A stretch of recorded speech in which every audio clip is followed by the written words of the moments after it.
Hi, welcome to my channel, Totally Hook Studio. I'm Jen. Today we are going to learn how to make these crochet reusable water balloons. They're super fun, they work so well, and one of my favorite things is they are machine washable and you can throw them in the dryer as well. And I love all of the colors you can make them with.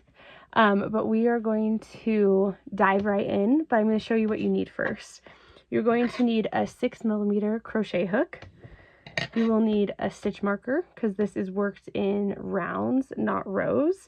And then you will need 16 grams of super bulky weight 6 yarn. You can change up the yarn type. Just be aware that if you do, the size and absorbency, I don't know if that's a real word, will most likely change. Burnette has been the best yarn that I found for it, but any like blanket soft yarn will work because it kind of acts as a sponge. But let's get started. All right, we're gonna get started, and this project is worked in rounds, not rows. So we're gonna be working within a magic ring or magic circle for the first round, and I'll show you how I do a magic ring. And if you want a more detailed demonstration or a different way of doing it, there's lots of tutorials on YouTube that you can find. This has just been the easiest for me to do. I do leave a long tail just so it's easier to tighten the magic ring when we get to that part, but it doesn't need to be super long because you don't want it in your way as you work. But I just loop over, or like fold over, so it's like this, and then pull from the back the tail through the loop, put my hook into the loop we just made, and then I do shorten, like bring it a little bit closer to my hook, just so it's a little bit easier to work. And then I kind of hold this knot with my thumb and my middle finger, and then just so it doesn't move. And then you're gonna yarn over, go through your loop, and then you should still have one loop on your hook, and you're going to yarn over and go through that. And then that is the way I do a magic ring. Again, if you want a more detailed video or a different way of doing the magic ring or magic circle, you can find a lot on YouTube. This first round is going to have 8 stitches in total, and so we're going to put 8 single crochet stitches into the magic ring. And this one that we just made, the chain, does not count as a stitch. And so I'll show you how to do that now. We're going to put the hook through our loop, and you want to make sure that you are working over both strings. So you have like your loop string and then your tail string, and you want both of those to be worked into the stitch. If you don't have both, you won't be able to pull it tight and close the circle. So you want to really make sure that you do have both of those strings in your stitches. So you're going to go through the magic ring, and again, make sure you have both of the strings kind of on your hook right now. Make sure you go through both of them at least. And then you're going to yarn over, pull through, and then you'll have 2 stitches on your hook, and you're going to yarn over and pull through both, and that's your first single crochet stitch. I always like to mark my first stitch, so then I know where it is, because with magic rings it's a little bit harder to tell where your stitch is, and it makes counting easier. Okay, we're going to do 7 more of those. So we'll go through the loop, yarn over, pull up, have 2 on our hook, yarn over, and pull through. So you're going to just do that until you have 8 stitches on your, like in your project, and then I'll show you what to do next. Okay, once you have 8 stitches, kind of looks like this, and it kind of wants to flop over a little bit.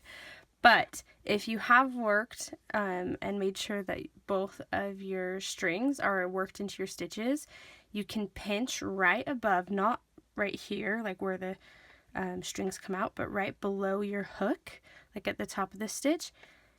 Pinch kind of hard there and pull, and it will close the magic ring. and then you don't have a hole at the bottom of your work.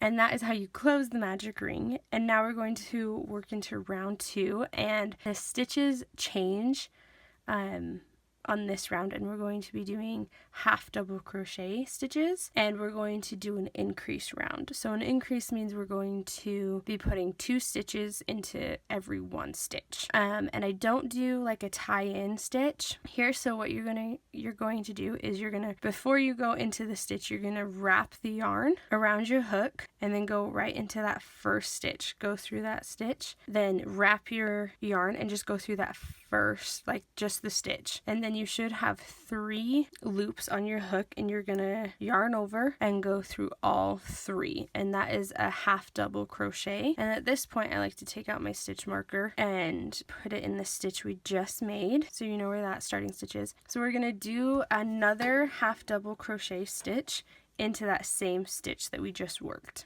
So you're going to yarn over, go into that same stitch we're just working in, yarn over, pull through just that one, then you should have 3 loops on your hook, and you're going to yarn over and go through all 3. And then just keep doing that around. You should end up with a total of 16 stitches at the end of this round. So you're going to yarn over, go into the next stitch, yarn over, pull up on that 1 loop. Now you have 3 loops on your hook, yarn over, and go through all 3. So keep doing that all the way around. Once you get to the end, you can count your stitches to make sure you have 16. But I will meet you there. Okay, so at this point you should have 16 stitches around, and we're going to go into our next round, round 3, and we're going to do just the same stitch we've been doing, half double crochet stitch, but we're not going to do the increase. We're going to stay at 16 stitches for this round. So you're going to yarn over, go into your stitch, yarn over, pull up through just the stitch. You should have 3 loops on your hook, yarn over and pull through all 3. And remember to mark your first stitch so you know where to stop.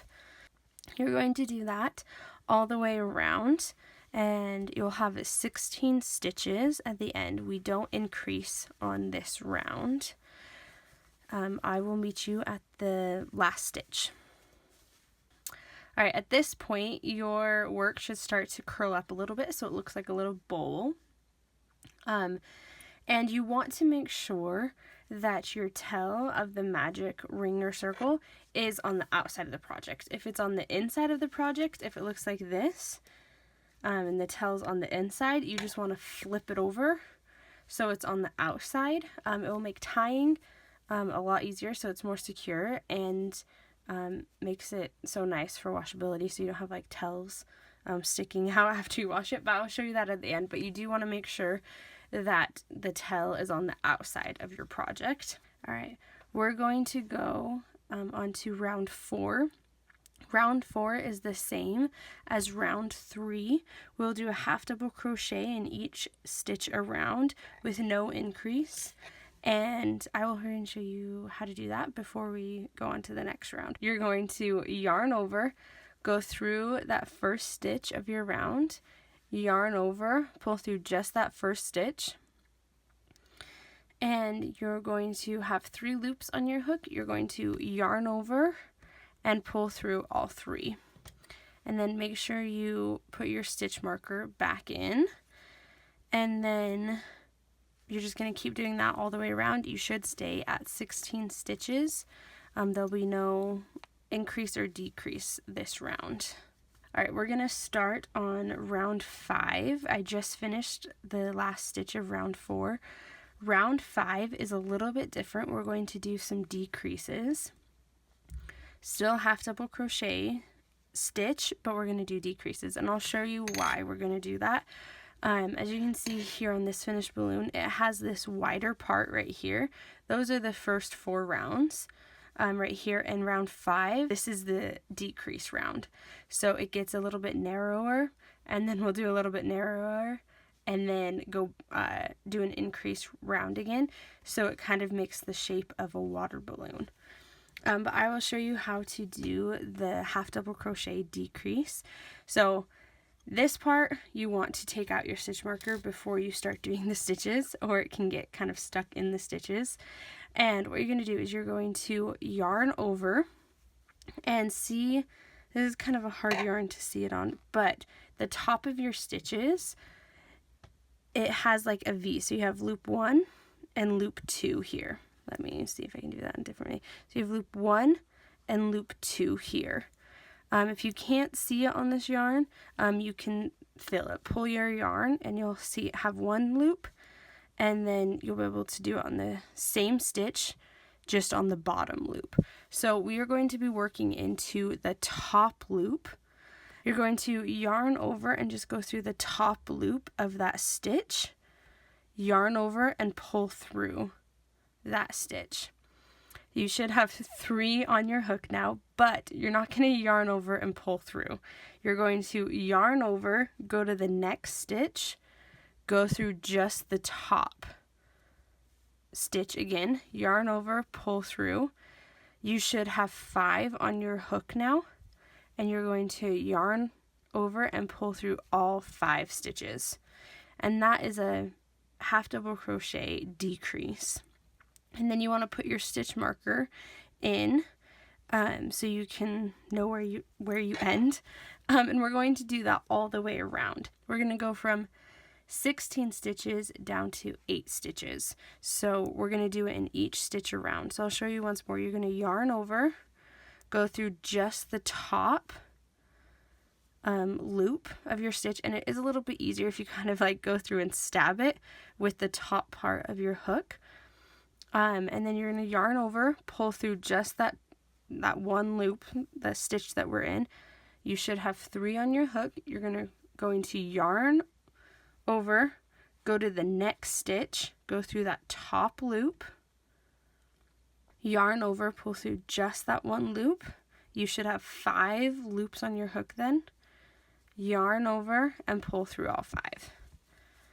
All right, I'll show you once more. We're going to yarn over, go through just the top loop of your stitch, yarn over, pull through once, yarn over, go to the next stitch, go through just the top loop of your stitch, yarn over, pull through once.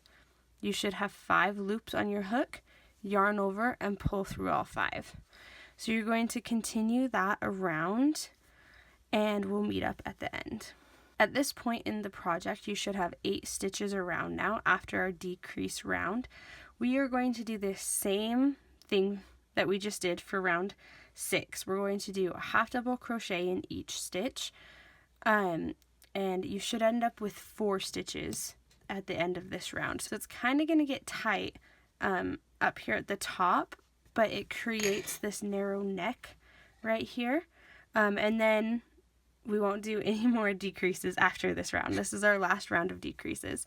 I will show you how to do the half double crochet decrease once more, and we're going to yarn over, insert into the top loop of your stitch, and yarn over and just pull through once. You should have 3 on your hook. You're going to yarn over again and go to this next stitch right next to it, go through the top, go through the top loop only, and then yarn over and just pull through that just pull through once.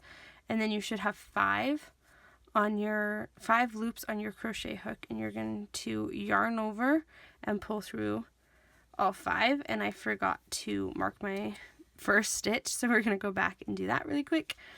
At this point, I do find it a little bit easier because it's kind of hard to hold it to kind of pinch it and go through the loops that way. If you're not at that point, totally understandable. You should only have 4 stitches now, and this is going to be our last round. Round 7 is an increase row. So just like on round 2, we're going to do 2 stitches into each stitch around. So we have 4 right now, and we'll end up with 8 stitches at the end, and they're going to be half double crochet stitches. So you're going to yarn over, go through that first stitch, yarn over, pull through once, should have 3 loops on your hook, yarn over, and pull through all 3. And then make sure that you put your stitch marker in. And then we're going to do the same thing into the same exact stitch that we just did. So you're going to yarn over, go through that stitch we just did, yarn over, pull through once, should have 3 on your loop, yarn over, and pull through all 3. So then you're going to go to the next stitch and do the same thing and do an increase in each stitch around. You should end up with 8 stitches at the end of this round. I will meet you at the end. Okay, I just finished my 8 stitches and I took out my stitch marker. This round, round 7, it can be a little tricky to work with like that few of stitches with the stitch marker in. So if it's easiest, you can take out the stitch marker and just make sure you count your stitches. But you should end up with 8 here, and I will show you how to tie off this project because we are done with it now. So how I tie this project off is I do a slip stitch to end it. And so I just go into that first stitch, and I don't yarn over anything. Just go into that first stitch, yarn over, pull through, and don't yarn over again. You're just going to pull through that second loop you have, and now you're just going to yarn over and pull through once. This will create a knot when you pull your hook off, but now you want to cut your working yarn, and I do kind of leave a longer tail, just a couple of inches. You don't need it super long. And then you just pull your hook out and pull this, and it creates a little knot for you. So now that we're done, I'm going to show you how I tie off my ends. You are welcome to weave in your ends however you would like. This is just how I found to be the best, especially with kind of the wear that these water balloons get with like throwing, and they are machine washable. And so this is how I've found the best way so that the tails don't like pop out at any point. But I go through about the middle. There's no exact place, it kind of switches, but I try to go through the middle of the balloon, put my hook in, and then go up to the top, whatever stitch is by the tail yarn, wrap it around, and then pull it through so it's now comes out the middle of the water balloon. And then I do the same thing with the bottom tail, pull through the same stitch. You want to make sure they're in the same stitch. And then I just tie it a couple of times, and I try not to pull super tight because if you pull it super tight, your water balloon will kind of go like that. So just pull a little bit, but I do like 2 to 3 knots. And then I'll trim the ends a little bit. I still leave quite a bit of length on them, but trim the ends, and then again, no science to this, just put your hook somewhere. I usually just go like to the opposite side of the water balloon, go through, and then wrap both of the yarns, if you can grab them, wrap both of the yarns around the hook, pull through, and then they'll get lost in there, and it will stay inside as they're thrown and washed and all of that. And that is your completed water balloon.